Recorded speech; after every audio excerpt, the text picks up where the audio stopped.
ආයුබෝවන් සියලු දෙනාට 2019 රචනා ප්‍රශ්න පත්‍රයේ අපිට ප්‍රශ්න තුනක් තියෙනවා තව සාකච්ඡා කරන්න.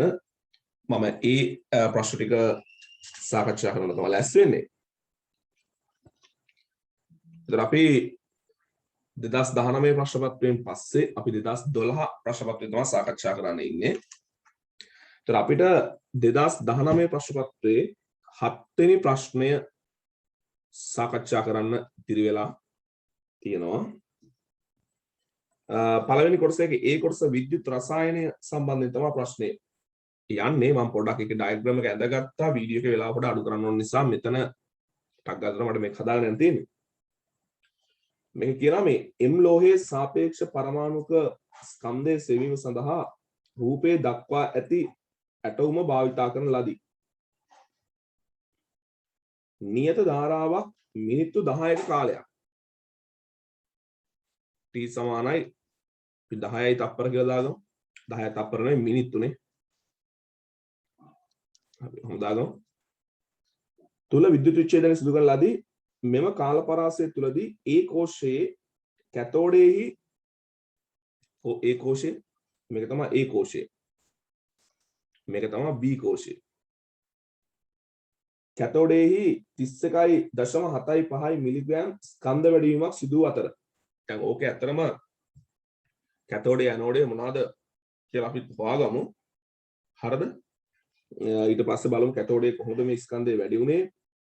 B කෝෂයේ කැතෝඩේහි 147.6 මිලිග්‍රෑම් ස්කන්ධයක වැඩිවීමක් සිදු විය.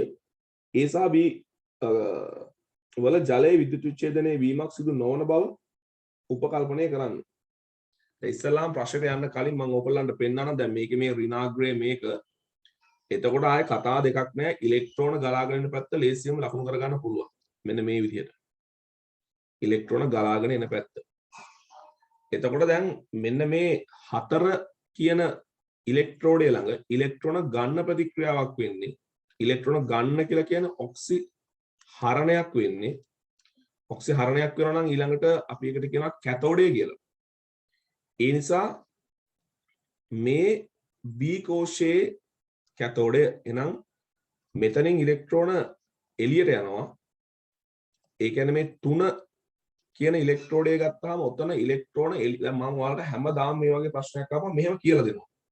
මේක හරියට කරන්න. හරියට ඉලෙක්ට්‍රෝන ගලාගෙන යන පැත්ත එළියට යන පැත්ත. දැන් මේ විද්‍යුත් විච්ඡේදනය. මේ ගැල්වානික කෝෂයක් නෙමෙයි. මේක විද්‍යුත් විච්ඡේදනය. විද්‍යුත් විච්ඡේද කෝෂයක්. ඒතර ඒකේ කැතෝඩය ඇනෝඩය හොයාගන්නේ කොහොමද? කටපාඩම් කරන්න ඕනේ නැහැ. ඒතර තුන්වෙනි ඉලෙක්ට්‍රෝඩයෙන් ඉලෙක්ට්‍රෝන එළියට යනවා කියන්නේ එතන ඉලෙක්ට්‍රෝන ජනනය වෙනවා. ඉලෙක්ට්‍රෝන ජනනය වෙන ප්‍රතික්‍රියාව කියන්නේ ඉලෙක්ට්‍රෝන එළියට යන ප්‍රතික්‍රියාව ඔක්සිකරණය. ඒ කියන්නේ ඇනෝඩය. ඊට පස්සේ මේ A කෝෂයට එනකොට අහපව් දෙවෙනි ඉලෙක්ට්‍රෝඩයට ඉලෙක්ට්‍රෝන එනවා. එහෙනම් එතන ඉලෙක්ට්‍රෝන ගන්න ප්‍රතික්‍රියාවක් වෙන්න ඕන. නැවත ඔක්සි හරණය. ඒ කියන්නේ කැතෝඩය. එක දැන් මෙහෙන් ඉලෙක්ට්‍රෝන යන්න බෑ මේ පරිපථය සම්පූර්ණ වෙන්න. ඒතර මෙතන ඉලෙක්ට්‍රෝන මේ එක කියන ඉලෙක්ට්‍රෝඩය ළඟ ඉලෙක්ට්‍රෝන ජනනය කරන ප්‍රතික්‍රියාවක් වෙන්නේ. ඒ කියන්නේ ඔක්සි කරණය. ඒ කියන්නේ ඒක නැවත ඇනෝඩය.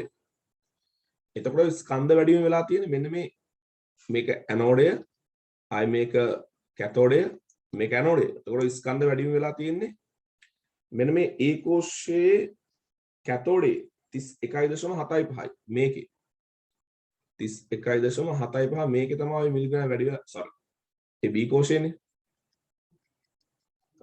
A කෝෂයේ මෙන්න මෙතන 31.75 මිලිග්‍රෑම් ඊට පස්සේ B කෝෂයේ 147.6 ඔන්න ඔය විදිහට පළවෙනි ප්‍රශ්නය අපෙන් අහනවා A සහ B එක් කෝෂයේ ඇනෝඩය කැතෝඩය 1 2 3 4 අංක අනුසාරයෙන් හඳුනා ගන්න. අපි මේ වැඩේ කරලා ඉවරයි. නේ. දැන් මම මුලින් ආයෙත් මේක ලියන්න වෙලා නැස්ති කරන්න ඕනේ නැහැ. මම ගත්ත හැටි තර්කයෙන් කිව්වනේ. දෙක එක් කෝෂයේ එක් ඉලෙක්ට්‍රෝඩයේ සිදුවන අර්ධ ප්‍රතික්‍රියාව ලියා දක්වන්න.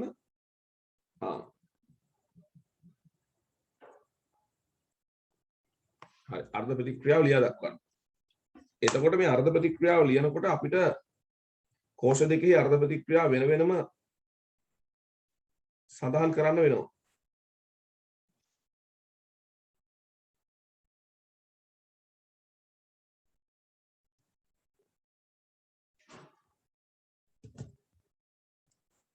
හරිද? අපි ඒ කෝෂය ගමුකෝ. ඒ කෝෂය සැලකීමේ. එතකොට ඕකේ කැතෝඩේ ළඟ සිදුවන ප්‍රතික්‍රියාව මම මුලින් ලියනවා. ස්කන්ධ වැඩිවීමක් වෙන්නේ ඔය ද්‍රාවණයේ කොපර් සල්ෆේට් තියෙනවනේ. ඔය කොපර් සල්ෆේට් Cu2 SO4 විදිහට තියෙන්නේ. අපිට මෙහෙමත් තව ගන්න තිබ්බා. ඔය ඉලෙක්ට්‍රෝන එන පැත්ත බැටරිය ඍණාග්‍රයට සම්බන්ධ පැත්ත මේ විද්‍යුත් විච්ඡේද කෝෂ ඍණාග්‍රය මේ ඒකේ ධනාග්‍රය නැවත ඉලෙක්ට්‍රෝන ගලාගෙන එනවා මේක ඍණාග්‍රය මේක ධනාග්‍රය කියලා. ඒතර මේ ඍණාග්‍රයට ආකර්ෂණය වෙනවා කොපර් 2+ අයන නැත්නම් කොපර් සල්ෆේට් ජලීය ද්‍රාවණයක් විද්‍යුත් විච්ඡේදනය කරද්දී ඇනෝඩ කැතෝඩ ප්‍රතික්‍රියා ටික සරලව මතක තියාගන්නවා.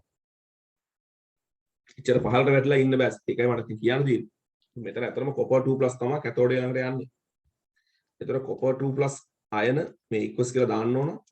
ඔය කැතෝඩයෙන් ඉලෙක්ට්‍රෝන දෙකක් අරගෙන කැතෝඩේ මත තැන්පත් වීම තමයි සිද්ධ වෙන්නේ. ඔන්න කොපර් නිසා තමයි 31.75ක ස්කන්ධය වැඩි වෙලා තියෙන්නේ.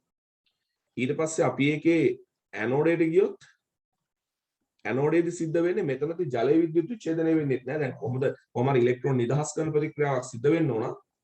ඔය ඔයගොල්ලෝ දන්නවා සාමාන්‍යයෙන් අපි ක්ලාස් එකේදී වැඩ කරනකොට කොපර් ඇනෝඩයක් නම් තියෙන ඇනෝඩේ දිය වෙනවා. සරලව එහෙම කියනවා. ඇනෝඩේ දිය වෙනවා. ඒ කියන්නේ මෙතනදී කොපර් ඉලෙක්ට්‍රෝන නිදහස් කරලා කොපර් 2+ විදියට ද්‍රාවණගත වෙනවා. කොපර් 2+ ද්‍රාවණ. දැන් මෙතනදී ඉස්සරලා මතක තියාගන්න කොපර් සල්ෆේට් ජලීය ද්‍රාවණයක්, සිල්වර් නයිට්‍රේට් ජලීය ද්‍රාවණයක් විද්‍යුත් විච්ඡේදනය කරනකොට ප්‍රතික්‍රියා ටික ලියාගන්න දැනගන්න. ඒතකොට ජලයේ විද්‍යුත් විච්ඡේදනය වෙන්නේ මොන වගේ තැන්වලද? හරි ආම්ලික ජලයේ විද්‍යුත් විච්ඡේදනය. ඊට පස්සේ අපි දැන් ඔය ජලීය සෝඩියම් ක්ලෝරයිඩ් විද්‍යුත් විච්ඡේදනය. ඊට පස්සේ ද්‍රව සෝඩියම් නැත්නම් විලීන සෝඩියම් ක්ලෝරයිඩ් විද්‍යුත් විච්ඡේදනය. ඔය බේසික්ම විද්‍යුත් විච්ඡේද කෝෂ නැත්නම් හරි ජනප්‍රිය බේසික් කියන්නත් බෑ. ඔය ජනප්‍රිය සුලභ අපි විශේෂ නිර්දේශය තුල කතා කළ යුතුම විද්‍යුත් විච්ඡේද කෝෂ 5ක් විතර තියෙනවා. ඒකේ ආකෘතිය ඔයගොල්ලෝ තියෙන්න ඕන. ඉස්සලා බලන්න ඒක තියෙනවද කියලා. නැත්නම් මේ වීඩියෝ එක නවත්තලා පොඩක් ඒක මතක් කරන් ඉන්න නැත්නම් වීඩියෝ එක බලලා ඉවර වෙලා අනිවාර්යයෙන් මේක සම්පූර්ණ කරගන්න ඕන. මට මෙන්න මේකේ ජලීය කොපර් සල්ෆේට් ද්‍රාවණයක්, ජලීය සිල්වර් නයිට්‍රේට් ද්‍රාවණයක්, විලීන සෝඩියම් ක්ලෝරයිඩ් ද්‍රාවණයක්, ජලීය සෝඩියම් ක්ලෝරයිඩ් ද්‍රාවණයක්, ආම්ලික ජලය මේ වගේ විද්‍යුත් විච්ඡේදනය කරනකොට අපිට ඒ වගේ ඒ කෝෂය විතරක් නෙමෙයි ඒකට භාවිත කරන ඉලෙක්ට්‍රෝඩ. හරි කොපර් ඉලෙක්ට්‍රෝඩ දාලාද, නිෂ්ක්‍රීය ඉලෙක්ට්‍රෝඩ දාලාද, ප්ලැටිනම් ඉලෙක්ට්‍රෝඩ දාලාද හරි ඒවත් පොඩ්ඩක් කල්පනා කරලා බලන්න ඕන. සිල්වර් ඉලෙක්ට්‍රෝඩ දාලාද, නිෂ්ක්‍රීය ඉලෙක්ට්‍රෝඩ දාලාද ඒවත් එක වැඩේ ගොඩ දා ගන්න ඕන. හරි කොහොම හරි කමක් නැහැ ඊළඟට මම යනවා B කෝෂයට. දැන් B කෝෂයේ කැතෝඩේ ළඟ ස්කන්ධ වැඩිවීමක් වෙනවා කියන්නේ මොනවා හරි තැන්පත් වෙනවා. ඔතන මේක බලන්න මේ M2SO4 ප්‍රයිස් නැත්තම් 3ක්. එතන මේකෙන් අපි ඉස්සලාම තේරුම් ගන්න ඕන මෙතන මේ අයනීකරණය වෙනකොට දෙකක් M3+ මේ M3+ ධන 3 සංයුතතාවය කියන එක තේරෙන්න ඕන. 3ක් SO4 2- විතර තමයි ද්‍රාවණගත වෙන්නේ. එතකොට B කෝෂයේ කැතෝඩේ ළඟ ඔය ස්කන්ධයේ වැඩි වෙන ප්‍රතික්‍රියාවක් විදිහට වෙන්නේ මේකේ තියෙන M3+ අයන මේ ඍණාරෝපිත ඉලෙක්ට්‍රෝඩයට ආකර්ෂණය වෙලා ඉලෙක්ට්‍රෝන අරගෙන M විදිහට තැන්පත් වෙන එක. M3+ equals ඉලෙක්ට්‍රෝන දෙකක් පුරුද්දට දෙක ලියුණාට මේක 3ක් ගන්න ඕන. අරගෙන M ඝනය බවට පත් වීම ඊට පස්සේ ඇනෝඩේදී ඔක්සිකරණය වෙනවා. ඕක වෙන්නේ ලෝහයේ දිය වෙන එක. ලෝහයේ දිය වෙන එක. M3+ equals 3 electrons. ඔය විදිහට තමයි අපිට ගන්න වෙන්නේ. ඊට පස්සේ මේක මාර්කින් ස්කීමේ ඒගොල්ලන්ට දාලා තියෙනවා මේ භෞතික තත්ත්ව සටහන් කළ යුතුයි. ඒක අනිවාර්යයෙන්ම ඒකම equals solid කියන විශේෂයෙන් ලිව්වේ. සහ මෙතන ප්‍රතිවර්ත ප්‍රතික්‍රියා ලියන්න එපා.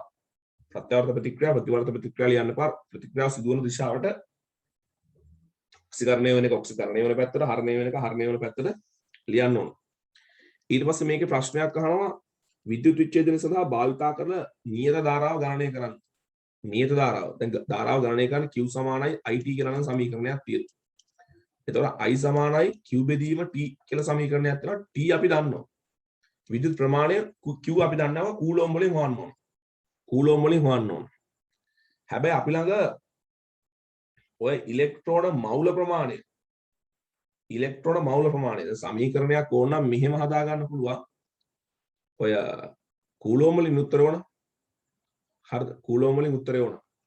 නිකන් ඉලෙක්ට්‍රෝන මවුල ගණන ගලාගිය ඉලෙක්ට්‍රෝන මවුල ගණන සමානයි විද්‍යුත් ප්‍රමාණය කූලෝම් වලින් බෙදීම ෆැරඩේ නියතය නැත්නම් 96500යි කූලෝම් මවුලයට. කූලෝම් ටු කූලෝම් කැපිච්චාම මවුල වලින් උත්තරයක් කරනවා. ඒ ඉලෙක්ට්‍රෝන මවුලනේ. එහෙනම් විද්‍යුත් ප්‍රමාණය කියලා කියන්නේ Q හරි. හොයාගන්න පුළුවන්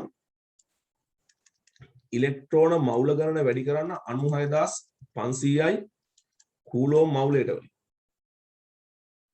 හරිද? කූලෝම් මවුලයට වලින්. එතකොට පේනවනේ ඉලෙක්ට්‍රෝන මවුල මවුලෙන් ආදේශ කරන මවුල මවුලට කැපිලා කූලෝම් වලින් උත්තරයක් එනවා. දැන් ඉලෙක්ට්‍රෝන මවුල ගන්න කොහොමද හොයාගන්නේ? ඔතන අපි ළඟ තියෙනවා මෙන්න මේ A කෝෂය ගත්තාම ඕකේ copper 2+2 ඉලෙක්ට්‍රෝන්ස් වලනේ copper බවට පත් වෙන්නේ. එතකොට මෙන්න මේ තැම්පත් වෙන copper සහ ඉලෙක්ට්‍රෝන අතර ස්ටයිකියෝමෙට්‍රික් අනුපාතය 2ට 1යි. තැම්පත් වෙච්ච copper මවුල ගන්න හොයාගත්තා නම් ඒකෙන් අපිට ඉලෙක්ට්‍රෝන මවුල ගන්න හොයාගත්තා. ඉලෙක්ට්‍රෝන මවුල ගන්න හොයාගත්තා නම් 96500 වැඩි කරලා විද්‍යුත් ප්‍රමාණය හොයාගත්තා. විද්‍යුත් ප්‍රමාණය හොයාගත්තොත් ඒක විද්‍යුත් ප්‍රමාණය හොයාගත්තොත් ඒ කාලයෙන් බෙදලා ධාරාව හොයාගත්තා හැකි. එතකොට එහෙම කරගෙන යන්න පුළුවන්. තව ඉතින් ඕකේ ක්‍රම තියෙනවා. හරි. ඉතින් මම තැම්පත් වූ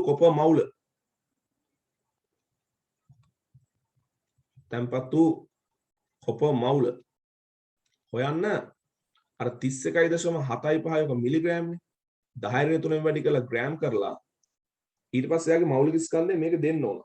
එහෙම දෙන්න නැතුව ගාන හදන්න බෑ. මම හිතන්නේ මේ ගානේ දීලා තිබ්බේ නෑනේ. දීලා තිබ්බේ නැද්ද? 63.5යි copper වල මෞලික ස්කන්ධය.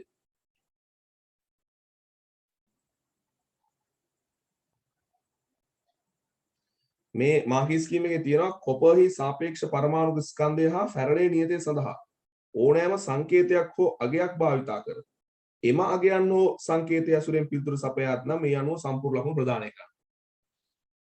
හරි. ඒ කියන්නේ 63.5 වෙනකොට සංකේතයක් භාවිතා කරලා හෝ වෙන අගයක් හෝ භාවිතා කරලා ගාන හදන්න පුළුවන්. හැබැයි ඒකට අදාළව ලස්සනට සුළු කිරීම තියෙනවා. දැන් මම පෙන්නනවා 63.5. ඒ කියන්නේ මේක මේ දෝෂයක් වෙච්ච එකක්. හරිද? වෙච්ච දෝෂයක්. හැබැයි ඉතින් ඔතන වැඩේ තියෙන්නේ ඔය වගේ කලින් අවුරුදුලත් වෙලා තියෙනවා ළමයෙක්ට ප්‍රශ්නයක් දැන් මේ ළමයා මේ ගාන කියවනවා දැන් මේක හොඳ අවස්ථාවක් ළමයි බලා ගන්න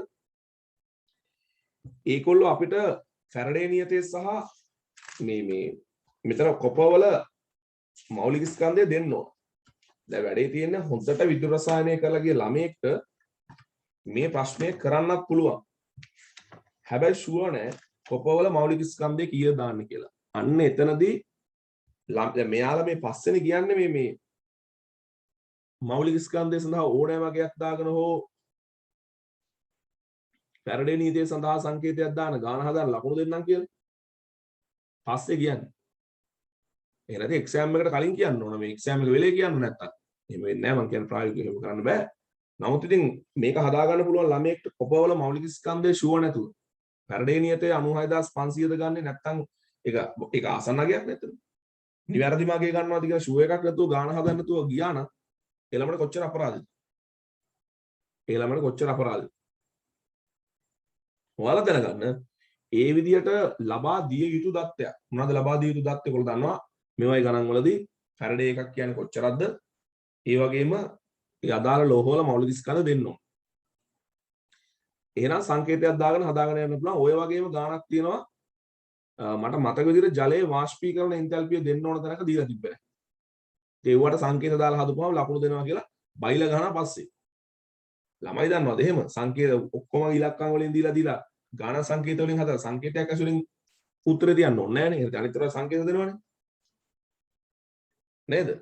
අනිත් ඒවා සංකේත දෙනවනේ. ඒ වයිච් අඩුපාඩු. අර කොහමද කමක් නැහැ අපි දැන් ගාන හදන විදිය බලමු 63.5 දාලා හදාගෙන යන්න. ග්‍රෑම් මවුලයට. හරිද? සාමාන්‍ය ළමයට 63.5 මතක හිටිනවා හොඳට ගණන් හදපු ළමයට. හරි. එතකොට මේ විදිහට එනවා. අපි අවසන් සුළු කරමුද? ඊට පස්සේ මේ කොපර් වල වගේ ඉලෙක්ට්‍රෝන මවුල සංඛ්‍යාව දෙගුණයක් වෙනවා. හරි. ඉලෙක්ට්‍රෝන මවුල සංඛ්‍යාව දෙගුණයක් වෙනවා. ගලා ගිය ඉලෙක්ට්‍රෝන මවුල. දැන් මම ඔයාලට සරලව මේ පෙන්නන්නේ නේද? දැන් මම ළඟ තියදී මෙතන ගොඩනගලා තියෙනවා. සමීකරණ ටික ගොඩනගලා තියෙනවා. කොපර් මවුල වගේ ඉලෙක්ට්‍රෝන මවුල දෙගුණයක් වෙනවා. දේවතාවක් 31.75 වැඩි කිරීම 10 බෙදීම 63.5 මේ වෙද්දි මේක මවුල වෙලා. දැන් ඊළඟට මොකද කරේ? විද්‍යුත් ප්‍රමාණය හොයන්න විද්‍යුත් ප්‍රමාණය හොයාගන්න පුළුවන් ඉලෙක්ට්‍රෝන මවුල 96500 වැඩි කරලා. හරි. ගලාගේ විද්‍යුත් ප්‍රමාණය. ගලාගේ විද්‍යුත් ප්‍රමාණය. 2 වැඩි කිරීම 31.75 වැඩි කිරීම 10 බෙදීම 63.5 ගුණ කිරීම 96500 වැඩි කරපුවා මවුලයට කැපිලා මේක කූලොම් වෙනවා. කූලොම් වෙනවා. දැන් එහෙනම් ගලාගිය ධාරාව හොයන්න මෙතන මේ Q බෙදීම T 2 වැඩි කිරීම 31.75 වැඩි කිරීම 10 වැඩි කිරීම 96500යි කූලොම්. හරිද? ඊට පස්සේ කාලය මිනිත්තු 10යි ඔක තප්පර කරන්න ඕනේ 10:60 වැඩි කරමු. 10:60 වැඩි කරමු. එතකොට මේක තප්පර වෙනවා. හරිද? මිනිත්තු 10යි කියන්නේ මිනිත්තුවක් කියන තප්පර 60යි. එතකොට 600යි. එතකොට කූලොම් තප්පරයට. කූලොම් තප්පරයට කියන්නේ ඇම්පියර් තමයි. කූලොම් තප්පරයට කියන්නේ ඇම්පියර් තමයි. බලන්න මේක සුළු කරලා පොඩ්ඩක් එනවද කියලා 0.16 ඇම්පියර් වගේ. මම සුළු කරේ නැත්තර මේක තියනගේ මේගොල්ලෝ මේ මාකට් ස්කීම් එකේ නැත්නම් සමහරට ඔයාලා බලන්න පාස් පේපර් එක මේ පිළිවෙලටම හදන්න නැති වෙන්න පුළුවන්. මෙච්චර පීවර සංඛ්‍යාවක් නැතුව. නමුත් ඔයාලට හරි ලේසි මේක තේරුම් ගත්තාම බලන්න මේ ලස්සනට එකින් එක මේ සමීකරණ ටික අපි ළඟ අපිට ගොඩනගා ගන්න පුළුවන් නම් අපිට ලස්සනට ගන්නට යන්න පුළුවන් 0.16 ඇම්පියර් කියලා ගන්න පුළුවන්. ඊට පස්සේ අපෙන් අහනවා ඊළඟ ප්‍රශ්නේ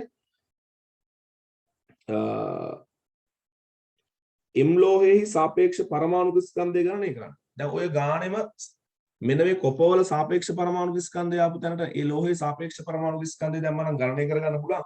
ඕක ගණනය කරන තවත් ක්‍රමයක් තියෙනවා.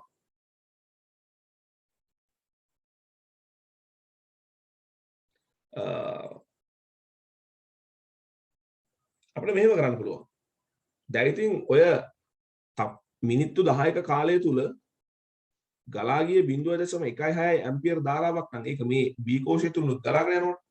එහෙම නැත්නම් B කෝෂය තුලනුත් ගලාගෙන යන ඉලෙක්ට්‍රෝන මවුල සංඛ්‍යාව විද්‍යුත් ගලා ගිය ඉලෙක්ට්‍රෝන මවුල සංඛ්‍යාව මෙච්චරයි.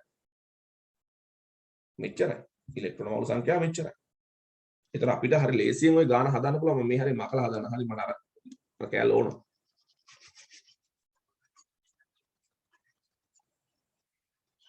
right ඔය විදිහට එතකොට දැන් මම හතරවෙනි ගානදී කැතෝඩේ තැම්පත් වීම කොහොමද සිද්ධ වෙන්නේ? M3+ equals 3 electrons M solid. ඔහොමනේ. 3ට එක අනුපාතයෙන් තමයි තැම්පත් වෙන්නේ. එතකොට දැන් අපිට ගලාගේ ඉලෙක්ට්‍රෝන මවුල සංඛ්‍යාව ඒක වෙනස් වෙන්නේ නැහැ නේ. ඉලෙක්ට්‍රෝන මවුල සංඛ්‍යාව මෙතනින් මවුල x යනවා නම් මෙතනොත් x තමයි යන්නේ. මෙහෙනුත් x තමයි යන්නේ. එහෙනම් අපිට ලියන්න පුළුවන් මෙතන කෙලින්ම තැම්පත් වූ m මවුල. හරිම ලේසි. කොච්චරද? ඉලෙක්ට්‍රෝන මවුල 3කට ලෝහ මවුල 1යි. හරි. ඉලෙක්ට්‍රෝන මවුල 3කට ලෝහ මවුල 1යි නම් ඉලෙක්ට්‍රෝන මවුල කීයකට බලමුද? 2 වැඩි කිරීම 31.7යි පවා මෙතන සුළු කරගත්තා නම් ඒක දාන්න තිබ්බා. නැත්නම් මම මේක දාන්න. 10 බෙදීම 63.5. මේක මවුල වලින් එන්නේ. හරිනේ තැම්පත් වූ m මවුල. දැන් ඔයා දන්නා සමීකරණයක් තියෙනවා මවුල ප්‍රමාණය සමානයි ස්කන්ධය බෙදීම මෞලික ස්කන්ධය. මෞලික ස්කන්ධය සමානයි මවුල ප්‍රමාණය වතාවක් ස්කන්ධය. හරි නේද? මවුල ප්‍රමාණය සමානයි ස්කන්ධය බෙදීම මෞලික ස්කන්ධය. මෞලික ස්කන්ධය සමානයි හරියට වරන් තියෙන සමීකරණය. මෞලික ස්කන්ධය සමානයි ස්කන්ධය බෙදීම මවුල. එහෙනම් අපිට කෙලිම ලියන්න පුළුවන් මේ m කියලා ගත්ත මෙතන මෞලික ස්කන්ධය කියන්නේ m හි අපි මෞලික ස්කන්ධය සමානයි කොහෙන් තැන්පත් වෙච්ච උඩට දාන ස්කන්ධය. එයා කොච්චර තැන්පත් උනේ 147.6යි බිංදුවයි 10.3යි ග්‍රෑම් කරක් වුණා. බෙදීම මෞල සංඛ්‍යාව මේ තියෙන්නේ 3න් 1යි 2 වැඩි කිරීම 31.75 වැඩි කිරීම 10 ඍණ 3 බෙදීම 63.5 කියන්නේ 63.5 උඩට යනවා. 63.5 උඩට යනවා. ඕක සුළු කරපුවාම අපිට එනවා උත්තරයක් මේ මගේ ක්‍රමේ m ට එනවා උත්තරයක් 445.1 කියලා. මාර සයිස් අගයක් එන්නේ හරි 445.1 මේ මොන ලෝහයද කියලා හිතා ගන්න බෑ. 445.1යි ග්‍රෑම් මෞලයට කියලා. මෞලික ස්කන්ධය සාපේක්ෂ පරමාණු ස්කන්ධය හුවත් 445.1ක් විතරක් තියන්න. හරිද? දවක හදාන තව ක්‍රමයක් තියෙනවා. හරි ඔයාලා මේ කලින් එකට මෞලික ස්කන්ධයට මම කියලා දුන්න එක ලියාගත්තා නම් ඒක සුළු කරලා බලන්න සමහරවිට පොඩ්ඩක් ඊට වඩා වෙනස් උත්තරයක් එන්නත් පුළුවන් මේ 442.8ක් විතර වගේ. ඒ කොහොම හරි කමක් නැහැ. ඉතින් මගේ මෙතන අරමුණ මෙතඩ් එක කියලා දෙන එක ඇත්තටම හරි. පොඩි සුළු කරලා බලන්න මගේ විතර ගියොත් එහෙම. දැන් ඕක අපිට ෆැරඩේගේ දෙවන නියමයෙන් හදන්නත් පුළුවන්. ෆැරඩේගේ දෙවන නියමයෙන්.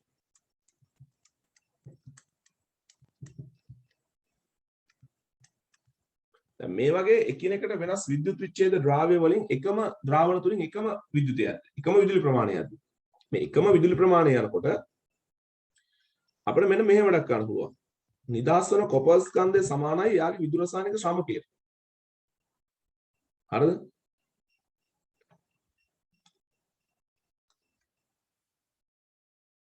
හරි ඔයගොල්ලන්ට මේ මම පෙන්නන්නම් මේකේ ෆැරඩේගේ දෙවන නියමයේ තියෙන තර රිසෝස් බුක් එකේ දැන් මට මගේ නෝට් එකේ පෙන්වුවා මගේ ළමයිට විතරනේ හරිද රසායනික සමකයට විද්‍යුත් රසායනික සමකයට නේ පොඩක් ඉදු බලන්න හරි මේ තියෙන දෙවන නියමය විද්‍යුත් විච්ඡේදනයකදී විද්‍යුත් විච්ඡේද ද්‍රාවණ තුලින් විද්‍යුත් විච්ඡේද ද්‍රාවණයක් තුලින් එකම විද්‍යුත් ප්‍රමාණයක් යැවීමේදී හරිද විද්‍යුත් විච්ඡේද ද්‍රාවණයක් තුලින් එකම විද්‍යුත් ප්‍රමාණයක් යැවීමේදී මුක්ත වන විවිධ ද්‍රව්‍යවල ප්‍රමාණයන් ඒ ද්‍රව්‍යවල රසායනික සමාන ස්කන්ධ නැත්නම් රසායනික සමගයට හරිද සමානුපාතික වේ සමග ස්කන්ධය කියලා කියනවා හරිද සමානුපාතික වේ මෙන්න මේක අපිට දාගන්න පුළුවන් මේ ගාන හදන්න රසායනික සමගයට සමාන වේ සමානුපාතික වේ දැන් මම මේක මේ මෙතන තියෙන විදිහට මේ සරලව කියලා දෙන්නම් මෙතන පොඩක් කියව ගන්න හැමෝටම පොදුයිනේ මේ රිසෝස් බුක් එක. හරි දැන් මේ පළවෙනි නියමයෙන් කියන්නේ මෙහෙමයි. එකම විද්‍යුත් විච්ඡේද ද්‍රාවණය තුලින් විවිධ විද්‍යුත් ප්‍රමාණයන් යවනකොට. ඒ කියන්නේ හිතන්න ඇලුමිනියම් 3+ ආයන ද්‍රාවණයක් තුලින් ඇම්පියර් එකක් යවනවා, ඇම්පියර් දෙකක් යවනවා, ඇම්පියර් තුනක් යවනවා. හරි. මේ ඇම්පියර් කියලා කියන්නේ අතර මේ Q යවන්නේ. ඒක විවිධ විද්‍යුත් ප්‍රමාණ. මොකද ඇම්පියර් එක යවද්දි කාලය අඩු කරොත් නැහැ. විවිධ Q වගේක් නැත්නම් ඉලෙක්ට්‍රෝන මවුල කියලා ගන්න. විවිධ ඉලෙක්ට්‍රෝන මවුල යවනකොට එකම විද්‍යුත් විච්ඡේද ද්‍රාවණය තුළින් විවිධ විද්‍යුත් ප්‍රමාණය යවනකොට නිදහස් වන ස්කන්ධයේ විද්‍යුත් ප්‍රමාණයත් එක්ක එන්න වැඩි වෙනවා. විද්‍යුත් ප්‍රමාණය වැඩි වෙන ස්කන්ධය වැඩි. එහෙනම් තමයි පළවෙනි එක. දෙවෙනි එක අපිට මෙන්න මෙහෙව ගන්න පුළුවන්. ඔයාලට සරලවම මේක දාමු ගානට. දැන් මේ කොපර් වල ස්කන්ධයේ සමානුපාතිකයි කොපර් වල රසායනික සමකය. ඒක ලියන්නේ කොපර් වල මෞලික ස්කන්ධය බෙදීම යාගේ සංයුතතාවය. අපිට ඒක දාන්න පුළුවන් m කියන ලෝහයට. ස්කන්ධය කාගේද m ගේ මේ m එක පටල ගන්නවා මේ m කියන්නේ මෞලික ස්කන්ධය. සමානුපාතිකයි m ගේ මෞලික ස්කන්ධය බෙදීම යාගේ සංයුතතාවය 3යි කියලා. මෙන්න මේකට ආදේශ කරලා බලන්න උත්තරේ එන්නද කියලා. m කොපර් කීයද? 31.75 මිලිග්‍රෑම්. මේ මිලිග්‍රෑම් ඕනේ සමානුපාතිකයි 63.5 බෙදීම 2 සමීකරණ 1. ඊට පස්සේ ලෝහය 147.6 බිංදුව සමානුපාතිකයි එයාගේ මෞලික ස්කන්ධය. දැන් m කියලා මම මෙතන හරිද? එක සංකේතයක් මුලින් නම් හරියට ගත්තා නම් හරි. බෙදීම යා සංයුක්තාවය 3යි. මේක සමීකරණය 2 එකෙන් බෙදලා බලන්න උත්තරේ එයි. හරිද? දැන් මම මේක ඔයාලා සමහරලාට මෙහෙම ගණන් හදාන භාවිතා කරලා නැතුව ඇති. ඒ නිසා මම කලින් කියලා දුන්න ක්‍රමය හොඳටම හොඳයි. මේක මම MCQ එකක් සෙට් වෙච්ච වෙලාවක ටිකක් ලස්සනට පිළිවෙලට පැහැදිලිව කියලා දෙන උදාහරණයක් එක. දැන් මට ඇත්තට මේ උදාහරණ ගානක් තිබ්බනම් මම ඔයගොල්ලන්ට දෙනවා මේක දාලා හදලා බලන්න කියලා. දාලා හදලා බලන්න කියලා. හරි සහ මේ වටේ පොඩි කාරණා ටිකක් තියෙනවා කියලා දෙන්න මම තියරි ක්ලාස් එකේ මේ කියලා දුන්නා. හරි කමක් නෑ. අපි වෙන දවසක බලමු. දැනට ඔය විදිහට ගාන හදාගෙන යන කොහොම හරි අර කලින් මෙතඩ් එක අවුලන්නේ මේකත් මතක තියාගන්න පුළුවන් නම් මේකත් තේරුම් ගන්න තියෙනවා මේකත් ගොඩ දාගෙන යන්න නැත්නම් කලින් ක්‍රමය කිසිම අවුලක් නෑ නිකන් අපි සාමාන්‍ය රසායනික ගණනේ ගානක් හදනවා වගේ තමයි ගාන හදා යන්න තියෙන්නේ. හරිද? හරි එතකොට මේ කොටස ඉවරයිනේ. ඒ කොටස ඉවරයි. ඊට පස්සේ අපිට B කොටසට යන්න තියෙන්නේ. 7 B වලට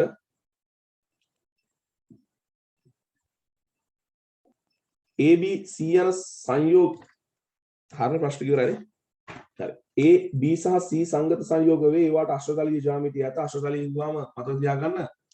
අශ්‍රතලීය කිව්වම මධ්‍ය ලෝහ කැටායනය වලට දායක බන්ධන 6ක් තියෙනවා. දායක බන්ධන 6ක්. ලිගන්ඩ් 6ක් කියලා ගන්නවා නම් මම මේක එක තේරෙයිද බලන්න. අර ලිගන්ඩ් බන්ධ 6ක් කියලා ගන්නවා නම් ඒකොල්ලෝ ඒක දායක බන්ධ වෙනවා. ඒ කියන්නේ දායක බන්ධන එක ගානේ හදන කට්ටිය 6ක් කොහොම හරි මධ්‍ය පරමාණු වටා 6 දෙනෙක් ඉන්නවා. දායක බන්ධන 6ක් තියෙනවා. ABC සංයෝග කිව්වම සාමාන්‍යයෙන් ආරෝපණයක් නෑ පුතේ සංයෝග. ඒ කියන්නේ මේ ඇනායනයක් නම් ඇනායනට කැටායනය සෙට් කරලා එහෙම ඉන්නේ. ඔය සංයෝගයක්ද මේ කතා කරන්නේ සංකීර්ණ අයනයක් ගැනද කියන එක හොඳට තේරුම් ගන්නවා. මේ සංයෝග. දැන් සෝඩියම් ක්ලෝරයිඩ් කියන සංයෝගයක් කියලා අපි කියන්නේ. සෝඩියම් ප්ලස් කිව්වොත් ඒකට සංයෝගයක් කියන්නේ නැහැ. ඒක අයනයක්. සංයෝග. හොඳට එකතුලට දාගන්න. හරිද? එකතුලට දාගන්න. එක් සංයෝගයේ ලිගන වර්ග දෙකක් ලෝහ අයනයට සංගත වී ඇත. සංයෝග වල අණුක සූත්‍ර වෙනුවේ පිළිවෙලින් දීලා නැහැ. නිකල් එකනේ තියෙන්නේ. එකක් නිකල් Cl2 H12 N4 අනිත් එක nickel I2 H16 N4 O2 අනිත් එක Ni Cl2 H15 N3 O3 හරි. දැන් මේකේ අපි සරලව කඩාගමු. මේකේ අනිවාර්යයෙන්ම නිකල් ධන දෙකයිනේ අපිට තියෙන්නේ. මේකේ නිකල් ධන දෙකයිනේ. මේකේ නිකල් ධන දෙකයිනේ. යාගේ වෙන ඔක්සිජන් අවස්ථාවලින් සංකීර්ණ අපි ඉගෙන ගන්න නෑනේ. ඊට පස්සේ ගානට යන්න කලින් ඕනනම් ඔයාලට මෙහෙ වැඩක් කරගන්න පුළුවන්. මේකේ Cl- අයනේ ඇති. ඒ කියන්නේ මෙතන සංයෝගයක් නිසා පුතේ මතක තියාගන්න සංයෝගයක් කිව්වහම අර වරහණෙන් එළියෙත් එනවා සමහර ලාවට ආයන. ඒ නිසා මේ Cl- ඇතුලේ වෙන්න පුළුවන්, එළියේ වෙන්න පුළුවන්, දෙකක් තියෙන නිසා ඇතුලේ එළියේ දෙකේ වෙන්න පුළුවන්.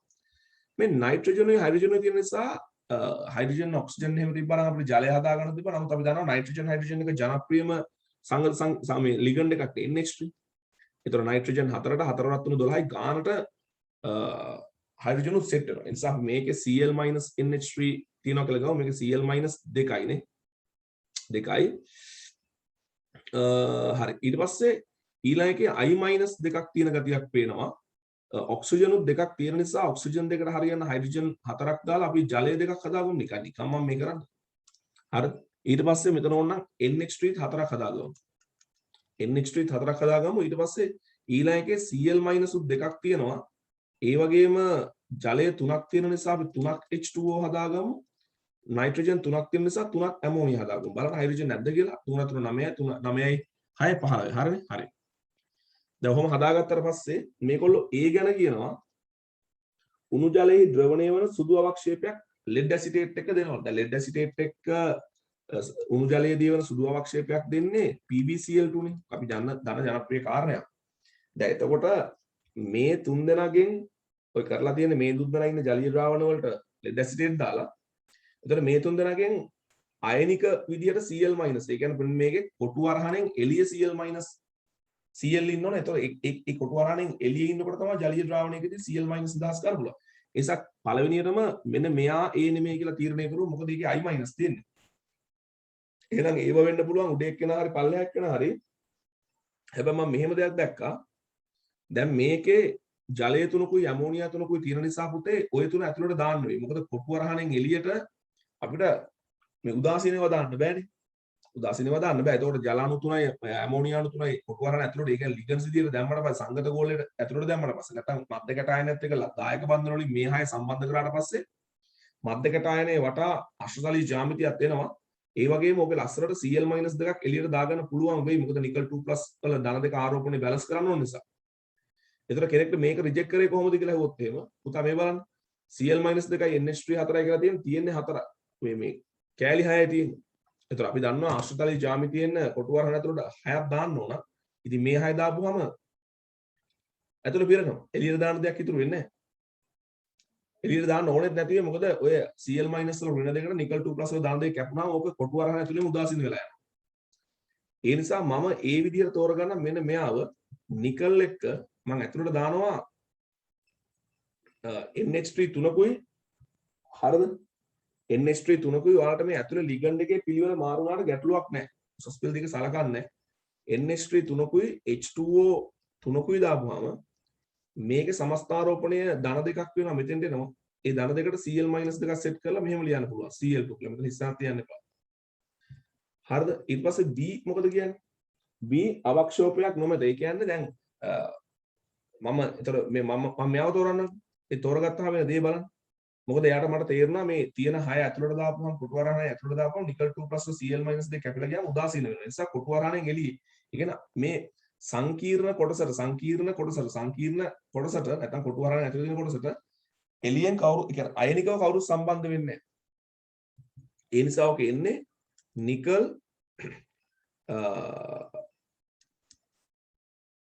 මේ Cl2 දෙකක් එනවා ඊට පස්සේ NH3 4ක් එනවා. ඔය විදියට. මේ ධන දෙකට මෙතන ඍණ දෙක කැපුණා මෙතන මුකුත් වෙන්නේ නැහැ. ඔයාලා දන්නවා මේ කොටු වරහනේ ඉන්න කට්ටිය බන්ධ නැත්නම් ලිගන්ඩ් ඒ කියන්නේ මධ්‍ය කැටායනත් එක්ක දායක බන්ධනයකින් බැඳිච්ච කට්ටිය ජලීය ද්‍රාවණයකදී අයන විදියට නිදහස් වෙන්නේ නැහැ. සා මේකට ලෙඩ් ඇසිටේට් දැම්මා කියලා මේ ජලීය ද්‍රාවණය මේ B ඉන්න ජලීය ද්‍රාවණයේ Cl- අයන නැහැ. ඒ නිසා උතන අවක්ෂේපයක් ඇති වෙන්නේ නැහැ. C ඊට පස්සේ ඒතර අනිත් එක්කෙනානේ අනිත් එක්කෙනා ගන්නකොට ඒකේ Ni දැන් මම දැක්කා ජලය 4යි ජලය 4ක් නෑ නේද? ජලය 2යි. ජලය 2යි NH3 4යි ඔය ටික ඇතුළට දාන්න වෙනවා. මොකද එළියට දාන්න බෑ. හරි. H2O 2යි NH3 4යි මෙතන ජලය NH3 වලින් පිළිවෙල වලට අදාළ වෙන්නේ නැහැ. ඒක මාරු කරලා ලියන්න පුළුවන්. ඊට පස්සේ මෙතන නිකල් වල ධන දෙකක ආරෝපණය වෙනවා. ඒක නැති කරන්න I2 දාමු. ඒතර මේ ජලීය ද්‍රාවණය I- තියෙනවා. කොටු වරහනෙන් එළියේ I2 ඉන්නවා කියන්නේ I- දෙකක් ඉන්නවා කියන්නේ ඔක ද්‍රාවණයේදී I- වෙනවා. එතකොට මේක කියනවනේ කොහොමද C උණු ජලයේ ද්‍රාවණය වෙන කහ පැහැති අවක්ෂේපයක් කියලා. ඒ කහ පැහැති අවක්ෂේපය කියලා කියන්නේ Pp2 I- එක ප්‍රතික්‍රියා කරලා හදන PbI2. PbI2. ළමයිට හොඳ දැනුමක් තියෙන්න ඕන මේ අයන විදියට යන්නේ මේ කොටු වරහනෙන් එළියේ ඉන්න කට්ටිය කියලා. ලේසියම ඔයාලට තේරෙන භාෂාව. ඊට පස්සේ ඒක දෙවෙනි ප්‍රශ්නේ අහනවා මෙතන හැදෙන අවක්ෂේප දෙක මොනවද කියලා. හරිද? A lead acetate එක්ක දෙනවා PbCl2 සුළු අවක්ෂේපය. B නෙමෙයි B නෙමෙයි C lead acetate එක දෙනවාට PbI2 කියන සුළු අවක්ෂේපය. හරිද? ඊට දී ඇති සංයෝගවල ලෝහ අයන හා සංගත වී නොමැති. සංගත වී නොමැති කියලා කියන්නේ. දැන් මේ එළියේ ඉන්න කට්ටියට කියනකොට සංගත වුණා කියලා කියන්නේ. දැන් ඇතුලේ හිටිය කොහොම ඉන්න කියන්නේ නිකල්. එතන මේ Cl- එක සංගත වෙලා සංගත දායක බන්ධනයකින් බැඳිලා. මේ එළියේ ඉන්න කට්ටිය සංගත වෙලා නැහැ. ඒගොල්ලෝ අපි කියන්නේ අයනිකව බැඳලා ඉන්නේ. සංකීර්ණ අයනයට අයනිකව බැඳලා ඉන්නේ. එතන මේ සංගත වී නොමැති ඇනායන තිබේ නම් එම එක් ඇනායන හඳුනා ගැනීම සඳහා රසායනික පරීක්ෂා බලෙන් සිදු කරන්න අර කලින් ලියපු නැතුව. ඒතරවා දන්නවා මේ ප්‍රශ්නේදී ඒගේ මධ්‍ය කැටායනයට සංගතව නොබැඳුණු නැත්නම් මේ සංකීර්ණ අයනිකව බැඳුණු Cl- දෙකක් ඉන්නවා. B ගේ එහෙම මොකුත් නැහැ. ඒ කියන්නේ යාට චෙක් කරන්න දෙයක් නැහැ. යාගේ නැහැනේ. C ගේ I2 ඉන්නවා.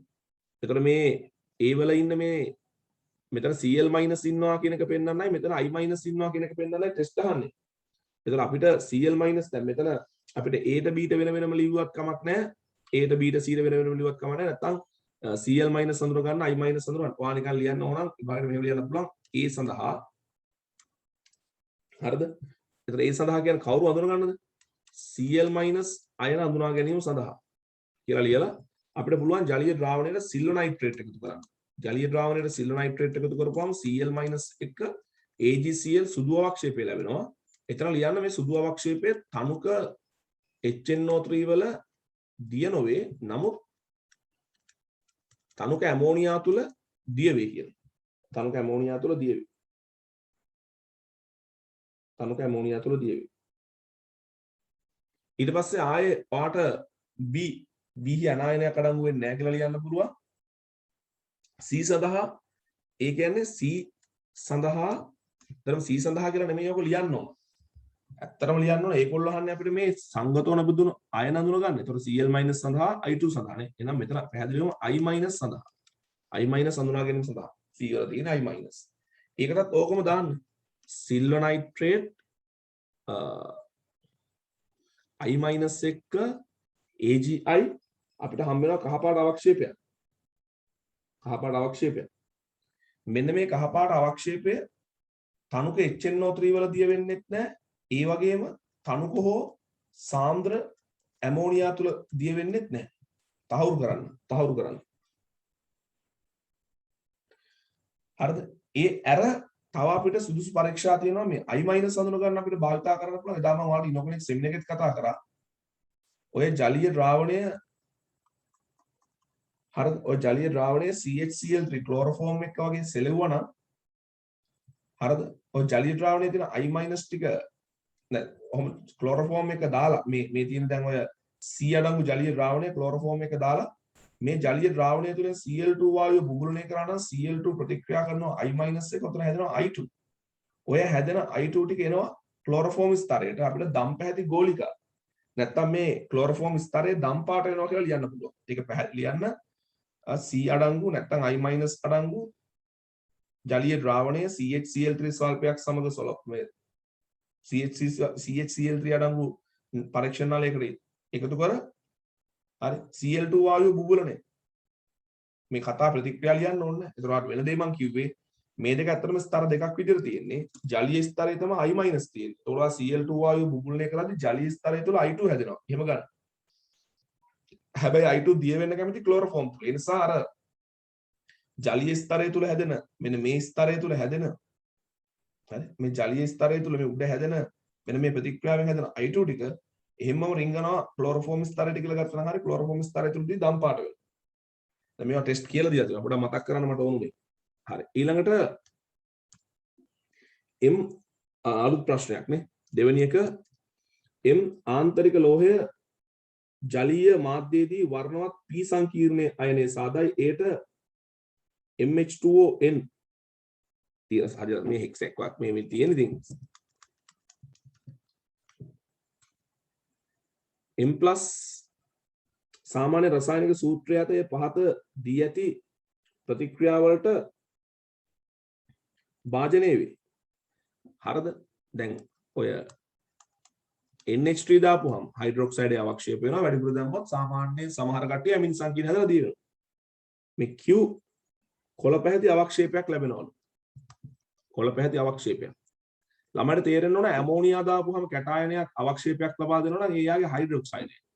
එතකොට දැන් මේ හයිඩ්‍රොක්සයිඩයේ කොළ පාට ගිහම ටක් ගාලා මතක් වෙන්න ඕන Fe2+ වල ෆෙරස් හයිඩ්‍රොක්සයිඩ් වල කැට කිල්ටි කොළ පාටක් තියෙනවා. නිකල් 2+ නිකල් හයිඩ්‍රොක්සයිඩ් වලට කොළ පාටක් තියෙනවා. ක්‍රෝමියම් 3+ වලට ඒකටත් කොළ පාටක් තියෙනවා. එතනින්ම අපි තීරණය කරා මේ M කියන කෙනත් මේ හදන කොළ පාට අවක්ෂේපයේ හයිඩ්‍රොක්සයිඩය Fe2+ වල වෙන්න පුළුවන්, නිකල් 2+ වල වෙන්න පුළුවන්, ක්‍රෝමියම් 3+ වල වෙන්න පුළුවන්. හැබැයි ඉතින් මේකට වැඩිපුර NH3 වැඩිපුර ඇමෝනියා දාපුවාම දැන් මේක දිය වෙනවනේ. දිය වෙන ඇමින් සංකීර්ණය හදලා. හරි. ඔය M කියන හාදයා NH3ත් එක්ක 6ක් හෝ 4ක් හෝ ඒ අරගෙන ගැලපෙන විදිහට ඇමින් සංකීර්ණය හදලා. මේ ඇමින් සංකීර්ණයේ වර්ණය තද නිල් පාට කියලා කිව්වහම සාමාන්‍යයෙන් අපේ විෂය නිර්දේශය තුල තද නිල් පාට නැත්නම් නිල් පාට නිල් දම් පාට ඇමින් සංකීර්ණ හම්බෙන්නේ නිකල් 2+ වල ඇමින් සංකීර්ණයක් හම්බ වෙනවා. ඊට අමතරව කොපර් වල ඇමින් සංකීර්ණයක් හදනවා සංගතාංකය 4න්. මේ දිනට තමයි නිල් තද නිල් දම් පාටවල වගේ තියෙන ඇමින් සංකීර්ණය. ඉතින් එතනින්ම අපිට තීරණය කරන්න පුළුවන් මේ අවස්ථා දෙකටම ගැලපෙන්නේ නිකල් 2+ නේ. නම් මෙතන නිකල් හයිඩ්‍රොක්සයිඩ් අවක්ෂේප වෙන්නේ නැති මේ නිකල් හයිඩ්‍රොක්සයිඩ් එක දිය වෙන්නේ නැති ඇමින් සංකීර්ණය හදාගන්න. Fe2+ සහ chromium 3+ වල මතක තියාගන්න මේ ඇමින් සංකීර්ණ හැදෙන්නේ නැහැ. ඔය chromium 3+ වල තියෙන ද්‍රව සාන්ද්‍ර ඇමෝනියා එක මෙතන අදාළ වෙන්නේ නැහැ. ජලීය ඇමෝනියත් එක්ක ඔය තියෙන Fe2+ සහ chromium 3+ කියන කොළ පාට හයිඩ්‍රොක්සයිඩය හදන දෙන්නගෙන් කාටවත් ඇමින් සංකීර්ණය හදලා දිය වෙන්න බෑ. එතනින් ඒක හරි. ඊට පස්සේ සාන්ද්‍රජ් සීල් දාපුවාම සාමාන්‍ය අපි දන්නවා කැටයනයක් සාන්ද්‍රජ් සීල් දාපුවාම හදන්නේ ටෙට්‍රා ක්ලෝරයිඩ් එක කහ පාටලු. ඔය නිකල් ටෙට්‍රා ක්ලෝරයිඩ් එක කහ පාටයි. ඊට අමතරව තව තියෙනවා Fe3+ හදනවා FeCl4- කියලා කහ පාට එකක්. ඊට අමතරව Cu2+ හදනවා CuCl4 2- කියලා එකක්. දැන් මේ ඔක්කොම කහ මම මේ දෙන්න ඔයාලට මතක් කරගන්න. නමුත් දැන් මේ අවස්ථාව ඔක්කොගෙම ලියුච්ච කෙනා තමයි නිකල් 2+ අයනේ. ඒතර නිකල් 2+ අයනේ මෙතන හයිඩ්‍රොක්සයිඩය හදනවා, මෙතන ඇමින් සංකීර්ණය හදනවා, මෙතන ටෙට්‍රා ක්ලෝරයිඩ් එක හදනවා. ඒතර වැඩේ ගොඩනේ. ඒ විදිහට තමයි ගන්න වෙන්නේ. M ලෝහය හඳුනා ගන්න. ලෝහය හඳුනා ගන්න කිව්වොත් නිකල්. හරිද? P සංකීර්ණ අයනේ Me ඔක්සිකරණ අවස්ථාව දෙන. අපි දන්නවා නිකල් වල නිකල් ධන දෙක තියෙනවා. නිකල් ධන දෙක. ධන දෙක කියලා කියන්නේ ඔක්සිකරණ අවස්ථාව. නිකල් 2+ කියලා ලකුණු හම්බෙනවා. නමුත් ධන දෙක ඔක්සිකරණ අවස්ථාව ධන දෙක ලෝහය නිකල්. ඒ ඔය දෙකේ පළවෙනි ප්‍රශ්නෙට. ඔකේ දෙවෙනි ප්‍රශ්නෙට P සංකීර්ණ අයනේ Me ඉලෙක්ට්‍රෝනික වින්‍යාසය දෙන්න. ඒවා ඔයගොල්ලන්ට පුළුවන් මෙතන වැදගත් වෙන්නේ මේ කාගේ දහන්නේ අයනේ ඉලෙක්ට්‍රෝනික වින්‍යාසය. දැන් නිකල් වල නෙමෙයි අහන්නේ අයනේ ඉලෙක්ට්‍රෝනික වින්‍යාසය. එතකොට අර අපි ලියාගෙන යනකොට 1s2 2s2 2p6 3s2 3p6 3d8 අර 4s2 කියලා තියෙනවනේ. එතකොට මේකේ නිකල් 2+ හදනවා 4s2 තමයි කැපිලා යන්නේ. එතකොට මේක 3p6 3s2 3p6 3d8 ආකාරයට ඉවරලා තියෙන්න ඕන. මොකද අයනේ අහන නිසා. හොඳට බලන්න ලෝහය දාන්නේ අයනේද කියලා. එන්නා Me අගයක්. දැන් ඔයගොල්ලෝ දන්නවා නිකල් හදනවා හෙක්ස් ඇක්වා එක මේ විදිහට. ඒතර අර දීලා තියෙන සංකීර්ණයේ n කියලා කියන්නේ 6යි m කියලා කියන්නේ දැන් එතන අපිට ධන ලකුණ තියෙනවානේ. එහෙනම් m කියන්නේ 2යි. අපි අමුතුවෙන් ධන 2 කියලා දාන්න ඕනේ නැහැ. ධන 2යි. ඔන්න ඕවා තමයි සැලකිලිමත් වෙන්න ඕන. මේ වගේ තැන්වලදී. p ජ්‍යාමිතිය දෙන්න දැන් එතකොට මෙතන 6ක් තියෙන නිසා අපිට අෂ්ටතලිය. ඔයා දන්නවා මෙතන තියෙන ඒක දායක බන්ධන. ඒතර ජලාණු 6ක් දායක බන්ධන 6ක් හදලා තියෙනවා. එතකොට මධ්‍ය කැටායනයේ වට දායක බන්ධන 6ක් තියෙනවා නම් හැඩය අපි ගන්න අෂ්ට තලිය කියලා. හරි? PQR ව්‍යුහ PQRS ව්‍යුහ ලිව්වා. P කියලා කියන්නේ මොකක්ද? P කියලා කියන්නේ හෙක්ස් ඇක්වා එක. දැන් ඒක ලිව්වනේ නේද? ඒක ඕනේ නෑ නේද? නැත්නම් nickel H2O 6යි 2+ AP QR P සමානයි Q සමානයි ලියන්න. R කියලා කියන්නේ ටෙට්‍රා ක්ලෝරයිඩ් එකේ NiCl4 2- ඊට පස්සේ S එක ලියනවා ඇමින් සංකීර්ණය. NH3 මෙතන 6යි කියලා මතක තියාගන්නවා. හරි? හරි ඊට පස්සේ IUPAC නාම දෙන්න හරිම ලේසියෙන් මේ නාම ලියන්න පුළුවන්. එතකොට 6 වෙනි එකේදී P කියලා කියන්නේ හෙක්ස් ඇක්වානේ. HEXAQUA නේ හෙක්ස් ඇක්වා NiCKEL නිකල්. NiCKEL ඔක මතක තියාගන්න. නිකල් 2 හිස්තැනක් තියන්නේ කැපිටල් රෝම ඉලක්කම දැම්මා. නිකල් 2 හිස්තැනක් තියලා අයන් කියලා ලිව්වා. ඊට පස්සේ R කියලා කියන්නේ මේ ඍණාරෝපිත වෙනකොට තියෙන විශේෂත්වය තමයි මේ ධනාරෝපිතය වගේ නම නිකල් කියලා ගියාට මේක නිකලේට් කියලා යනවානේ. කො එක මේ ටෙට්‍රා ක්ලෝරයිඩ් එක. එහෙනම් ටෙට්‍රා TETRACHL ඕනේ ක්ලෝරයිඩෝ ටෙට්‍රා ක්ලෝරයිඩෝ NiCKELATE නිකලේට්. ඉස්තනක් තියන්න නැතුව කැපිටල් රෝම ඉලක්කමෙන් දෙක දැම්ම ඔක්සිජන් අංකය අයන් කියලා ලිව්වා. ටෙට්‍රා ක්ලෝරයිඩෝ නිකලේට් 2 අයන්. බලන්න ස්පෙලිංස් අඩුපාඩු තිබ්බොත් වැරදි. මේ මෙතන හිස්තනක් නැහැ. C කියලා කියන්නේ මොකක්ද? හෙක්සැමීන්. හෙක්සැමීන් පොඩක් ඉන්න හෙක්සා ඇමීන්. මේක ධනාරෝපිත නිසා නිකල් කියලා යන්නේ. නිකල් 2 අයන්. හරි නේද? එතකොට මේ ප්‍රශ්නේ ඉවරයි.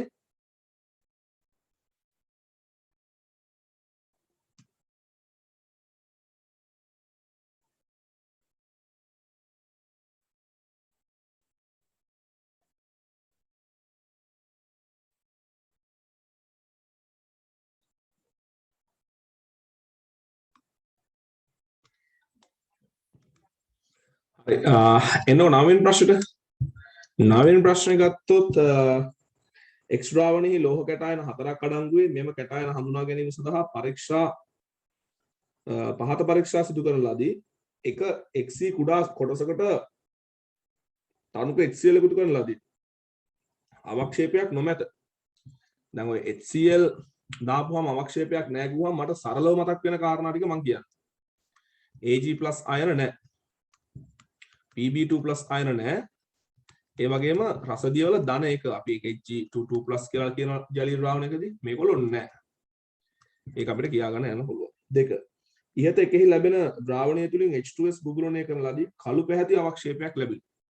දැන් කළු පැහැති අවක්ෂේප ආම්ලික මාධ්‍යයේ කළු පැහැති අවක්ෂේප දෙන කට්ටිය තමයි Pb2+, Hg2+, copper2+ අපිට Bi3+ ගන්නත් පුළුවන්. නමුත් දැන් පළවෙනි කාණ්ඩයේ Pb2+ නැහැ කියලා කියන්නේ දෙවන ඔය දැන් කාණ්ඩ විශ්ලේෂණය පිළිවෙලට යන් මම කිව්වේ නැහැ නේ කාණ්ඩ විශ්ලේෂණය. කාණ්ඩ විශ්ලේෂණය පළවෙනි එකේ තමයි HCl දාන්නේ.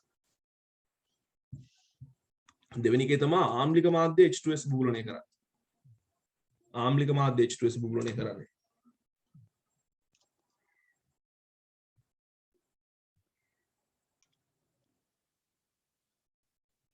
හරි. එතකොට ආම්ලික මාධ්‍ය H2S බුබුලණය කරන තමයි මම කතා කරන්නේ. එතකොට දෙවන කාණ්ඩව පිළිවෙලට આવොත් Pb2+, Hg2+, copper2+, bismuth3+ කළු පාට අවක්ෂේප දෙනවා. නමුත් පළවෙනි කාණ්ඩේ Pb2+ නැහැ කියන්නේ දෙවන කාණ්ඩේ තියෙන දුක් නැහැනේ. එහෙනම් මේගොල්ලන්ගෙන් එක්කෙනෙක් හෝ කීප දෙනෙක් වෙන්න පුළුවන්. සාමාන්‍ය අපි එක්කෙනෙක් කියලා ගමු. තුන්වෙනි එක P1 පෙරණය වෙන් කර H2S ඉවත් කිරීම සඳහා පෙරණය නටවා සිසිල් කර ඇමෝනියම් ක්ලෝරයිඩ් ඇමෝනියම් හයිඩ්‍රොක්සයිඩ් එකතු කරන ලදී නිකන් ෂේප් එකේ කාණ්ඩ 3ට ගියා වගේ කාණ්ඩ විශ්ලේෂණය 3ට. එතකොට කාණ්ඩ විශ්ලේෂණය 3 හැබැයි Fp2+ Fp3+ බවට පත් කිරීමක් HNO3 ලා රත් කිරීමක් නෑ. බලමු කොහොමද වෙන්නේ කියලා. කොළ පැහැති අවක්ෂේපයක් ලැබුණා කියලා කියන්නේ සාමාන්‍යයෙන් ওই කාණ්ඩ විශ්ලේෂණය 3 ක්‍රෝමියම් හයිඩ්‍රොක්සයිඩ් තමයි කොළ පාට අවක්ෂේපය. අපි හිතමු දැනට කැටායන දෙකක් විතර ෂේප් එක අඳුනගත්තා කියලා. කියන්නේ මෙතන තුන් දෙනා අපි හිතමු එක්කෙනෙක් ඉන්නවා කියලා. මෙතන තුන් දෙනාගෙන් එක්කෙනෙක් ඉන්නවා කියලා හිතමු. ඊට පස්සේ විතර ක්‍රෝමියම් හයිඩ්‍රොක්සයිඩ් ගමු. හතරවෙනි එක දැනට දෙන්නේ. මෙතනින් එක්කෙනයි මෙයයි. හතරවෙනි එක P2 පෙරණය වෙන් කර H2S බුබුලණය. ඒ කියන්නේ නිකන් ශාරීය මාධ්‍යයේ H2S බුබුලණය කරා වගේ ශාරීය මාධ්‍ය H2S බුබුලණය කරා වගේ කතාවක් මේ කියන්නේ. සුදු පැහැති අවක්ෂේපයක් කිව්වහම අපිට ඉතින් ඔතන අවක්ෂේප හතරනේ ඉන්නේ. මැංගනීස් සල්ෆයිඩ් නිකන්ලා රෝස පාටක් වගේ, කොබෝල්ට් සල්ෆයිඩ් කළු පාටක් වගේ, නිකල් සල්ෆයිඩ් උත් කළු පාටයි, මැංගනීස් සල්ෆයිඩ්ලා රෝස පාටක් වගේ, සින්ක් සල්ෆයිඩ් තමයි සුදු පාටේ.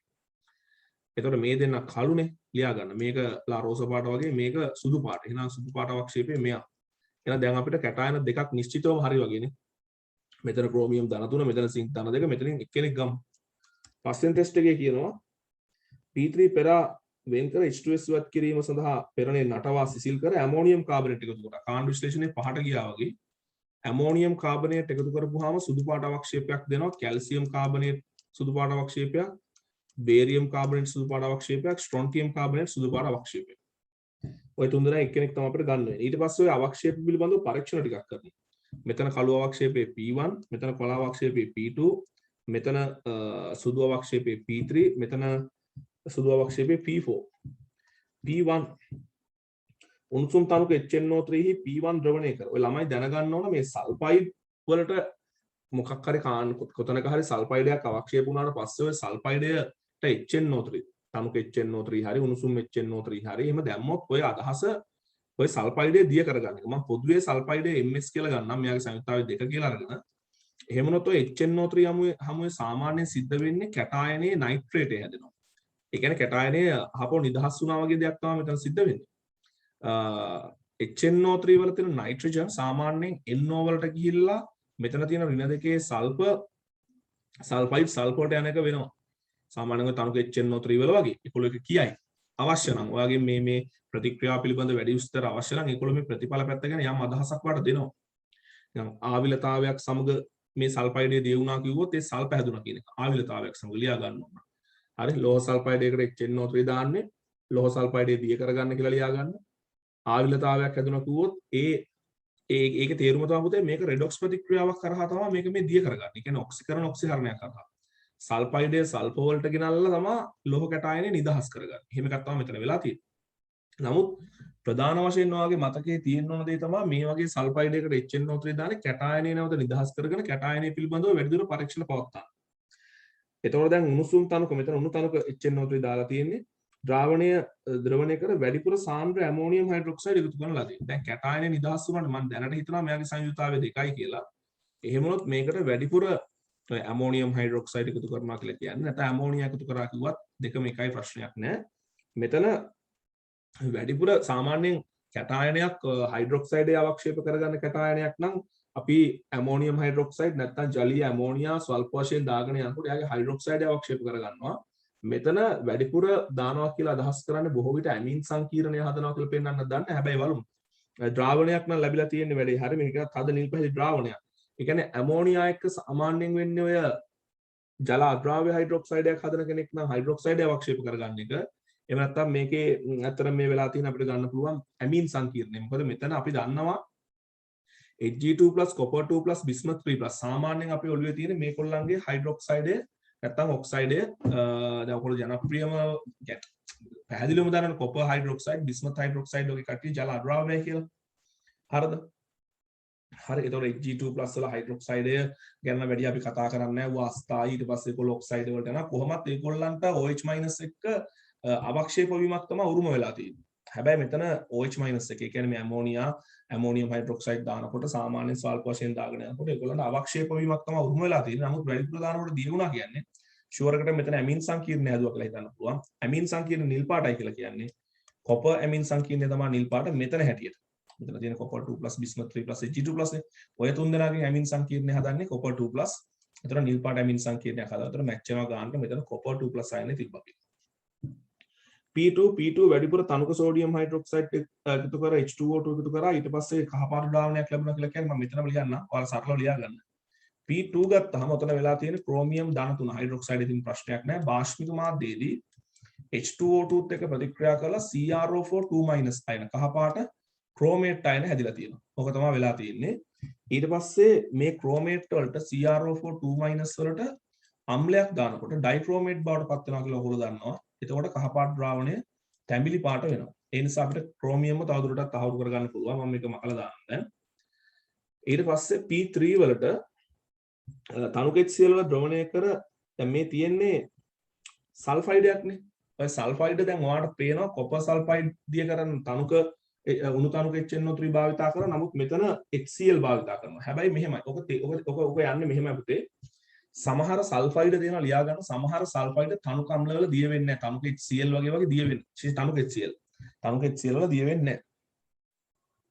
ඒ තනුක HCl වල දිය වෙන්නේ නැති සල්ෆයිඩ් අපි HNO3 භාවිතා කරලා දිය කරගන්නවා. zink sulfide කියලා කියන්නේ තනුක HCl වල දිය වෙන කෙනෙක්. ඉතින් ඒගොල්ලෝ තනුක HCl දාලා තියෙන මෙතන ඒක දිය කරගන්න. එතකොට මෙතන තනුක HCl P3 ද්‍රවණය කරලා ලියා ගන්න zink sulfide මෙතන එන්නේ උත්තරේ. zink sulfide තනුක HCl වල දිය වෙනවා. කොහොම හරි කමක් නැහැ සල්ෆයිඩ් එකකට අම්ලයක් දානකොට ඒකේ අදහස දිය කරගන්න කියන එක අදහස් කර මතක තියාගන්න ඕනේ. ඒගොල්ලෝ ඒ සුදුසු අම්ලයක් දායි. අපෙන් සාමාන්‍යයෙන් අහන්නේ මොන අම්ලෙද දාන්න ඕන දිය කරන්න ඒ නිසා ඔයාලා බය වෙන්න එපා. ඔයාලා මතක තියාගන්න එයාලා තනුක HCl හරි සාන්ද්‍ර HCl හරි වේවා. එහෙම නැත්නම් සාන්ද්‍ර HCl සාමාන්‍යයෙන් භාවිත කරන්නේ නැහැ. තනුක HCl ඊට පස්සේ භාවිත කරන තනුක HNO3 උණු තනුක HNO3 සාන්ද්‍ර HNO3 උණු සාන්ද්‍ර HNO3 ඔය වගේ මොකක් හරි භාවිත කරලා තියෙන සල්ෆයිඩ් එකකට ඔයාලා මතක තියාගන්න සරලව දිය කරගන්න. දැන් මෙතන P4 වල අපි ඇත්තටම zinc sulfide කියලා ගෙස් කරලා ඉවරයි. නමුත් බලමු zinc 2+ අයනය තියෙනවා කියලා හිතලා ඉවරයි. එතකොට HCl ද්‍රවණය කරා. ඒක ලෝකයක් ද්‍රවණය වුණා කියලා. තනුක සෝඩියම් හයිඩ්‍රොක්සයිඩ් ක්‍රමයෙන් එකතු කරපුවම සුදු අවක්ෂේපයක් ලැබුණා. ඒතර ඔයගොල්ලෝ දන්නවා zinc sulfide එක ඔය අම්ලය දැම්මම zinc 2+ වෙනවා. ඊට පස්සේ OH- එක zinc hydroxide හදනවා. මේක තමයි ඒගොල්ලෝ P5 කියලා කියන්නේ. ඊට පස්සේ zinc hydroxide එකට වැඩිපුර OH- දානකොට ඔක මෙන්න මේ වගේ සංකීර්ණයක් හදාගෙන දිය වෙලා යනවා. ඔන්න ඔය වගේ. නැත්තම් ඔක මෙහෙම ලියන්නත් පුළුවන් ZnO2- කියලා zincate අයනය. එහෙම නැත්තම් ටෙට්‍රා මේ වගේ මේ ටෙට්‍රා හයිඩ්‍රොක්සයිඩ් zincate මේ ZnOH4 2- කියලා සංකීර්ණයක්. ඒක ලියන්න පුළුවන් තව විදිහක් තමයි ZnO2 කියලා ලිව්වත් ලකුණු හම්බ වෙනවා. ඔය විදිහට තමයි දිය වෙලා යන්නේ. හරිද? ඊට පස්සේ P4 වලට තියෙනවා පරීක්ෂණයක්. එතන අපිට තුනක් ඇවිල්ලා තිබ්බා. කැල්සියම් කාබනේට්ද, සොන්ටියම් කාබනේට්ද, බේරියම් කාබනේට්ද කියලා අපිට පොඩි සැකයක් තිබ්බා. තුනෙන් එකක් වෙන්න ඕන කියලා. මෙතන කියනවා සාන්ද්‍රිත CLහි ද්‍රවණය කර. ඒත් ඔය කාබනේටේ දිය කරගන්න.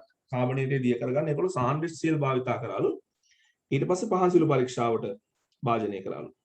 ඔය කාබනේට ඒගොල්ලන්ට තමුකෙක් CL වල දිය කරගන්නත් තිබ්බ. නමුත් ඒගොල්ලෝ සාන්ද්‍රිත CL වල දිය කරගෙන තියෙන්නේ ප්‍රායෝගික වශයෙන් ඒත් එක්කම පහන් සිළු පරීක්ෂාව කරන්න.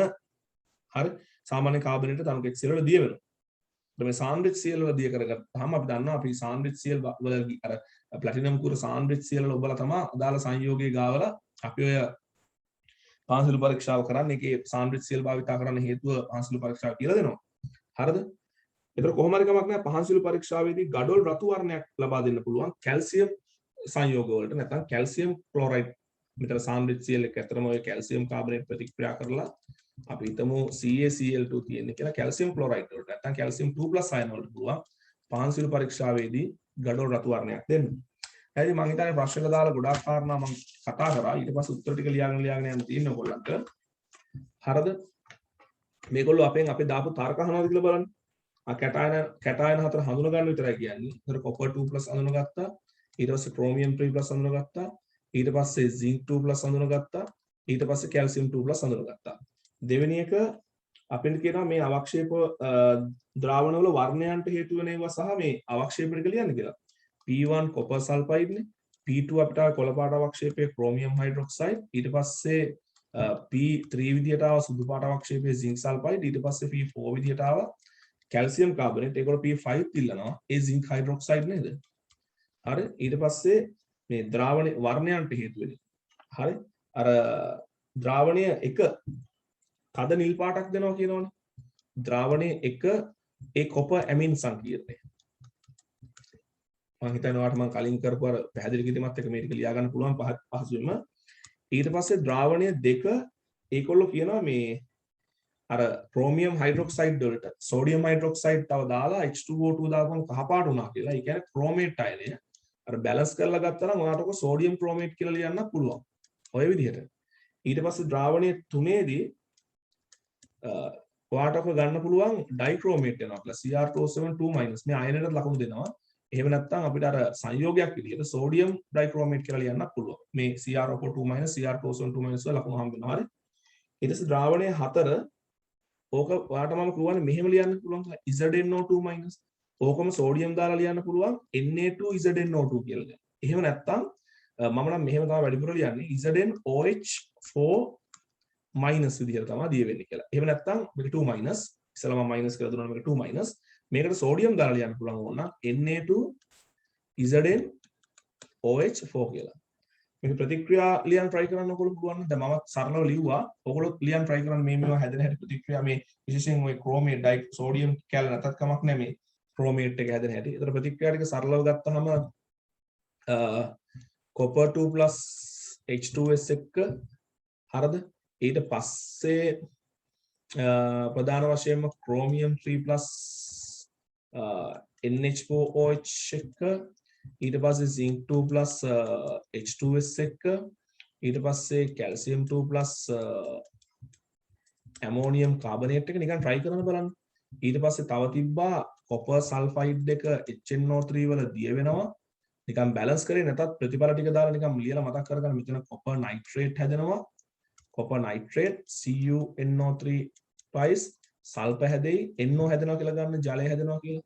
මේක ඒක විශේෂයෙන් මතක තියාගන්න. හරි. ඊට පස්සේ මට මතක් වෙනවා ටික මම මේ කියන්නේ chromium hydroxide එක පුළුවන් නම් බැලන්ස් කරන්න ආය භාෂ්මික මාධ්‍යයේ H2O2 දාපුවාම CrO4 2- යනවා H2O2 ජලයට යනවා. ඕක try කරන්න. zinc sulfide වලට HCl දාපුවාම zinc chloride හැදෙනවා H2S හැදෙනවා. zinc chloride තවදුරටත් sodium hydroxide එක zinc hydroxide දෙනවා. zinc hydroxide එක NaOH එක ප්‍රතික්‍රියා කරලා ඔය කියන්නේ Na2ZnOH4 හැදෙනවා. ඔන්න ඔය ටිකක් ලියලා බලන්න ප්‍රතිඵල ලියලා පොඩක් බැලන්ස් කරන්න බලන්න. ඒ වගේ පොඩ්ඩක් try කරන්න. ඊට පස්සේ calcium carbonate එක සාන්ද්‍රිත CL එක ප්‍රතික්‍රියා කරා කියලා හැදෙන්නේ calcium chloride carbon dioxide ජලය කියලා ගන්න. ඔන්න ඔය ටික පොඩක් ලියලා බලන්න. ඒකල ඇහුවා හෝ නැතා පොඩක් බලන්න. හරිද?